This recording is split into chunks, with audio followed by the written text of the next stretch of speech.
நாளை வெள்ளிக்கிழமை வரங்களை அள்ளித்தரும் வரலட்சுமி விரதம்.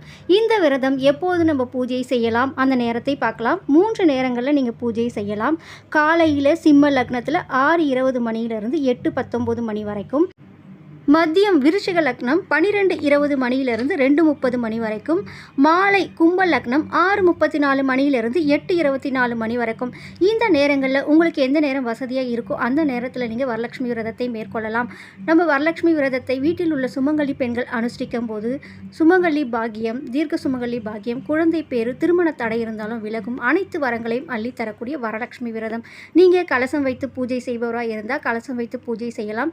இல்லை நீங்கள் எளிய முறையில் படம் வைத்து கூட பூஜை செய்யலாம். நீங்கள் அம்மனை வியாழக்கிழமை மாலையும் அழைக்கலாம், அல்லது வெள்ளிக்கிழமை காலையும் அழைத்து வெள்ளிக்கிழமை மாலையிலே கூட புனர்பூசை செய்யலாம். மகாலட்சுமி தாயாரே சொல்லி தந்த இந்த விரத முறையை நாமும் செய்தால் வாழ்வில் எல்லா வளங்களையும் பெற்றுக்கொள்ளலாம்.